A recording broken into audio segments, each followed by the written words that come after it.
জানিয়ে দিব এই মুহূর্তে আমাদের হাতে এসেছে গুরুত্বপূর্ণ আপডেট সংবাদের শিরোনাম। শুরুতেই থাকছে একটি চাঞ্চল্যকর প্রতিবেদন। সেনাবাহিনীর কাছে ক্ষমতা হস্তান্তর ইউনূসের। এ নিয়ে থাকবে বিস্তারিত প্রতিবেদন, তাই সম্পূর্ণ ভিডিও জুড়ে আমাদের সাথেই থাকুন। এবারে জানিয়ে দিব ইউক্রেনকে যে 4 শর্ত পুতিনের। আরও থাকছে ইসরায়েলের সঙ্গে সংঘাতের পর প্রথম সামরিক মহড়া ইরান। এদিকে যুক্তরাষ্ট্রের জন্য নতুন ফাঁদ তৈরি করছে উত্তর কোরিয়া। সব শেষে জানিয়ে দিব প্রধান উপদেষ্টার সঙ্গে জাতিসংঘের বিশেষ দূতের সাক্ষাৎ। এতক্ষণ শুনছিলেন হাতে থাকা আপডেট সংবাদের শিরোনাম, এবারে বিস্তারিত। তবে তার আগে অনুরোধ রইল ভিডিওটিতে একটি লাইক এবং কমেন্ট করে জানিয়ে দিন ভিডিও সম্পর্কে আপনার মূল্যবান মতামত। আরও জানিয়ে দিন ভিডিওটি কোথা থেকে দেখছেন বা কোন জেলা থেকে দেখছেন। সেনাবাহিনীর কাছে ক্ষমতা হস্তান্তর ইউনূসের। বাংলাদেশের রাজনৈতিক পরিস্থিতি ঘিরে নতুন আলোচনার জন্ম দিয়েছে অন্তর্বর্তী সরকারের প্রধান উপদেষ্টা ডক্টর মুহাম্মদ ইউনূসের সাম্প্রতিক সিদ্ধান্ত। একাধিক সূত্রের দাবি, তিনি ধাপে ধাপে প্রশাসনিক ক্ষমতার একটি বড় অংশ সেনাবাহিনীর হাতে হস্তান্তর করেছেন। এতে দেশীয় রাজনীতি ও আন্তর্জাতিক মহলে জোর প্রতিক্রিয়া দেখা দিয়েছে। সরকারি কর্মকর্তাদের মতে, ইউনূস প্রশাসন শুরু থেকেই আইনশৃঙ্খলা রক্ষায় সেনাবাহিনীর উপর ব্যাপকভাবে নির্ভর করছে। তবে সাম্প্রতিক সপ্তাহগুলোতে এই নির্ভরতা আরও বেড়েছে। গুরুত্বপূর্ণ মন্ত্রণালয় বিশেষ করে স্বরাষ্ট্র ও প্রশাসন সংক্রান্ত সিদ্ধান্তে সেনা কর্মকর্তাদের প্রভাব স্পষ্টভাবে বাড়ছে। কয়েকটি বড় নীতি ও সংস্কার পরিকল্পনাও সেনা কর্তৃপক্ষের সুপারিশে গৃহীত হয়েছে বলে জানা গেছে। রাজনৈতিক বিশ্লেষকেরা বলছেন, ইউনূসের এই পদক্ষেপ একদিকে স্থিতিশীলতা আনার প্রচেষ্টা হলেও অন্যদিকে গণতান্ত্রিক প্রক্রিয়াকে দুর্বল করছে। একজন বিশ্লেষক মনে করেন, যে মুহূর্তে সেনাবাহিনীর উপর অতিরিক্ত নির্ভরশীলতা তৈরি হয় তখন বেসামরিক নেতৃত্ব প্রশ্নের মুখে পড়ে। এতে ক্ষমতার ভারসাম্য বদলে যেতে পারে। অন্যদিকে বিরোধী শিবির এই ঘটনায় তীব্র সমালোচনা করছে। বিএনপি নেতারা অভিযোগ করছেন, ইউনূস আসলে সেনাবাহিনীকে ব্যবহার করে নিজের অবস্থান শক্ত করার চেষ্টা করছেন। আওয়ামী লীগের অবশিষ্ট নেতৃত্ব একই সুর তুলছে। তাদের দাবি, জনগণের আন্দোলনের মাধ্যমে অর্জিত পরিবর্তন এভাবে সামরিক প্রভাবের হাতে চলে যাওয়া গণতন্ত্রের জন্য হুমকি। এ ব্যাপারে সেনাবাহিনীর পক্ষ থেকে কোনো আনুষ্ঠানিক বক্তব্য আসেনি। তবে প্রতিরক্ষা সূত্র জানিয়েছে, তারা কেবল দেশের স্থিতিশীলতা ও নিরাপত্তা রক্ষার দায়িত্ব পালন করছে। তাদের মতে, অন্তর্বর্তী সরকারের নির্দেশ অনুযায়ী কাজ করা হচ্ছে।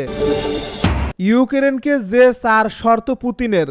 ইউক্রেনকে দনবাস অঞ্চল পুরোপুরি ছেড়ে দিতে, ন্যাটোতে যোগদানের আকাঙ্ক্ষা ত্যাগ করতে, নিরপেক্ষ থাকতে এবং দেশে কোনো পশ্চিমা সেনা মোতায়েন না করার শর্ত দিয়েছেন রাশিয়ার প্রেসিডেন্ট ভ্লাদিমির পুতিন। ক্রেমলিনের শীর্ষ পর্যায়ের চিন্তা ভাবনা সম্পর্কে অবগত 3টি সূত্রকে উদ্ধৃত করে রয়টার্স এই তথ্য জানিয়েছে। শুক্রবার আলাস্কায় যুক্তরাষ্ট্রের সাবেক প্রেসিডেন্ট ডোনাল্ড ট্রাম্পের সঙ্গে পুতিনের বৈঠক হয়। এটি ছিল 4 বছরেরও বেশি সময় ধরে প্রথম রাশিয়া যুক্তরাষ্ট্র শীর্ষ সম্মেলন। 3 ঘণ্টার এই বৈঠকের প্রায় পুরোটাই ইউক্রেন নিয়ে সম্ভাব্য সমঝোতার আলোচনায় কেটেছে বলে ওই সূত্রগুলো জানায়। সংবেদনশীল বিষয়ে আলোচনা হওয়ায় তারা নাম প্রকাশ না করার অনুরোধ করেছেন। বৈঠকের পর ট্রাম্পের পাশে দাঁড়িয়ে পুতিন বলেন, এই আলোচনার ফলে ইউক্রেনের শান্তির পথে অগ্রগতি হতে পারে।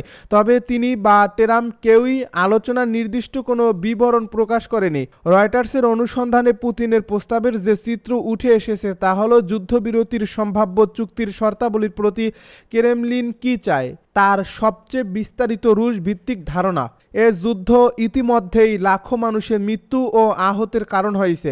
সূত্রগুলোর মতে, পুতিন গত জুনে যে দাবি করেছিলেন তার তুলনায় এখন কিছুটা ছাড় দিচ্ছেন। তখন তিনি ইউক্রেনকে 4টি অঞ্চল, পূর্বাঞ্চলের দোনেৎস্ক ও লুহানস্ক এবং দক্ষিণাঞ্চলের খেরসন ও জাপোরিজিয়া পুরোপুরি ছেড়ে দিতে বলেছেন। ইসরায়েলের সঙ্গে সংঘাতের পর প্রথম সামরিক মহড়া ইরান। ইসরায়েলের সঙ্গে যুদ্ধ শেষ হওয়ার পর এবার প্রথমবারের মতো বড় ধরনের সামরিক মহড়া শুরু করেছে মধ্যপ্রাচ্যের শক্তিশালী দেশ ইরান। বৃহস্পতিবার থেকে শুরু হওয়া এই মহড়ার নাম দেওয়া হয়েছে সাস্টেইনেবল পাওয়ার 1404। এতে গালফ অফ ওমান ও ভারত মহাসাগরে ইরানি নৌবাহিনী ক্ষেপণাস্ত্র ও ড্রোন ব্যবহার করে বিভিন্ন লক্ষ্যবস্তুতে হামলার অনুশীলন করছে। এই খবর জানিয়েছে বার্তা সংস্থা রয়টার্স। ইরানে এই সামরিক মহড়া নিয়মিত হলেও এবারের মহড়ার বিশেষ তাৎপর্য আছে, কারণ সাম্প্রতিক যুদ্ধে ইসরায়েল ইরানের কয়েকটি পারমাণবিক স্থাপনা ও বিভিন্ন প্রতিরক্ষা ব্যবস্থা ধ্বংস করে দিয়েছে। তাই যুদ্ধোত্তর সময়ে নিজেদের শান্তি ও প্রস্তুতি দেখাতেই এই মহড়া আয়োজন করছে তেহরান, এমনটাই মনে করছে বিশ্লেষকেরা।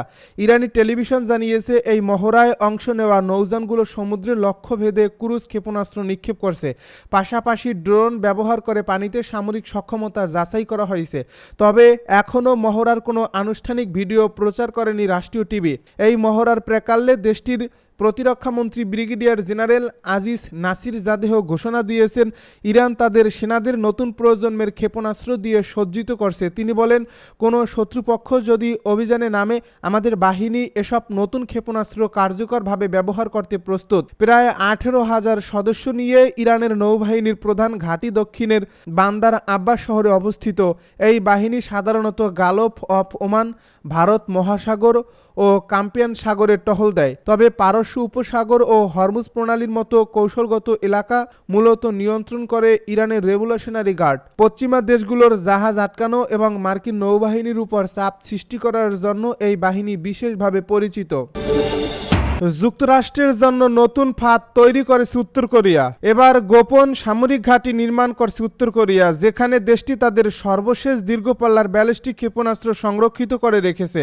ঘোষণাহীন এই ঘাঁটির নাম শিনপুং ডং মিসাইল অপারেটিং বেস। এটি চীনের সীমান্ত থেকে প্রায় 27 কিলোমিটার দূরে উত্তর পিয়ংআন প্রদেশে অবস্থিত। ওয়াশিংটন ভিত্তিক think tank centre for strategic and international studies বা CSIS এর এক প্রতিবেদনে এই চাঞ্চল্যকর তথ্য উঠে এসেছে। দ্য গার্ডিয়ানের এই প্রতিবেদনে বলা হয়েছে, এই স্থাপনায় 6 থেকে 9টি পারমাণবিক সক্ষম আন্তঃমহাদেশীয় ব্যালিস্টিক ক্ষেপণাস্ত্র বা ICBM এবং তাদের লঞ্চার রাখা হয়েছে। এগুলোকে পূর্ব এশিয়া এবং মার্কিন মূল ভূখণ্ডের জন্য সম্ভাব্য পারমাণবিক হুমকি হিসেবে উল্লেখ করা হয়েছে। 2019 সালে যুক্তরাষ্ট্রের সঙ্গে শীর্ষ বৈঠকের পর থেকে উত্তর কোরিয়া তাদের পারমাণবিক অস্ত্র কর্মসূচি আরও জোরদার করছে। সম্প্রতি দেশটির নেতা কিম জং উন পারমাণবিক সক্ষমতা আরও বাড়ানোর ঘোষণা দিয়েছেন। এই প্রতিবেদনে আরও বলা হয়েছে, শিনপুং ডং ঘাঁটি হচ্ছে উত্তর কোরিয়ার 15 থেকে 20টি অঘোষিত ব্যালিস্টিক ক্ষেপণাস্ত্রের ঘাঁটি, রক্ষণাবেক্ষণ কেন্দ্র, মিসাইল ও ওয়ারহেড সংরক্ষণাগারের একটি। এগুলোর কোনোটি অতীতে যুক্তরাষ্ট্র ও উত্তর কোরিয়ার মধ্যে হওয়া নিরস্ত্রীকরণ আলোচনার অন্তর্ভুক্ত ছিল না। বিশ্লেষকদের মতে, সংকট বা যুদ্ধের সময় এই ঘাঁটি থেকে ক্ষেপণাস্ত্র ও লঞ্চারগুলো বেরিয়ে বিশেষ ইউনিটের সঙ্গে যুক্ত হতে পারে এবং দেশের জন্য অংশ থেকে গোপনে উৎক্ষেপণ চালাতে পারে। এসব ঘাঁটি মিলে উত্তর কোরিয়ার ক্রমবর্ধমান ক্ষেপণাস্ত্র কৌশল ও কৌশলগত স্তরের পারমাণবিক প্রতিরোধ সক্ষমতার মূল ভিত্তি গড়ে তুলছে। প্রধান উপদেষ্টার সঙ্গে জাতিসংঘের বিশেষ দূতের সাক্ষাৎ। মিয়ানমারে মানবাধিকার পরিস্থিতি নিয়ে প্রধান উপদেষ্টা অধ্যাপক মুহাম্মদ ইউনূসের সঙ্গে সৌজন্য সাক্ষাৎ করেছেন জাতিসংঘের বিশেষ প্রতিবেদক টম অ্যান্ড্রুস। এ সময় প্রধান উপদেষ্টার নেতৃত্বের প্রশংসা করে তিনি বলেন, আন্তর্জাতিক অঙ্গনে রোহিঙ্গা ইস্যুটিকে অগ্রাধিকার দেওয়ার ক্ষেত্রে তার ভূমিকা অত্যন্ত গুরুত্বপূর্ণ। বৃহস্পতিবার প্রধান উপদেষ্টার বাসভবন যমুনায় তাদের এই সাক্ষাৎ অনুষ্ঠিত হয়। শুক্রবার সকালে প্রধান উপদেষ্টার প্রেস উইং থেকে পাঠানো এক বিজ্ঞপ্তিতে এই তথ্য জানানো হয়। জাতিসংঘ সদর দপ্তরের আগামী 30 সেপ্টেম্বর প্রধান উপদেষ্টার উদ্যোগে রোহিঙ্গা বিষয়ক একটি আন্তর্জাতিক সম্মেলন অনুষ্ঠিত হতে যাচ্ছে, সেটিও অ্যান্ড্রুস স্মরণ করিয়ে দেন। তিনি আরও বলেন, দীর্ঘমেয়াদী সমাধানের আশাকে বাঁচিয়ে রাখার জন্য ডক্টর ইউনূস এবং রোহিঙ্গাদের আশ্রয় ও সহায়তা দেওয়ার জন্য বাংলাদেশের প্রতি বিশ্ব কৃতজ্ঞ।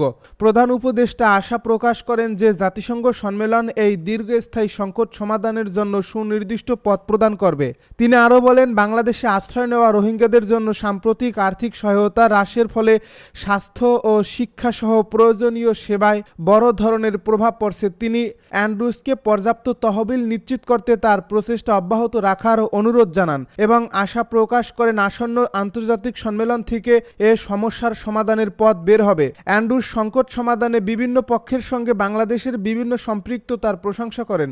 তবে তিনি হতাশা প্রকাশ করে বলেন, রাখাইনে স্থিতিশীল করতে এবং শরণার্থীদের প্রত্যাবর্তনের উপযোগী পরিবেশ তৈরি করতে জাতিসংঘ মহাসচিবের উদ্যোগটি দুর্বিসন্ধিমূলক প্রচারণার কারণে ব্যর্থ হয়েছে।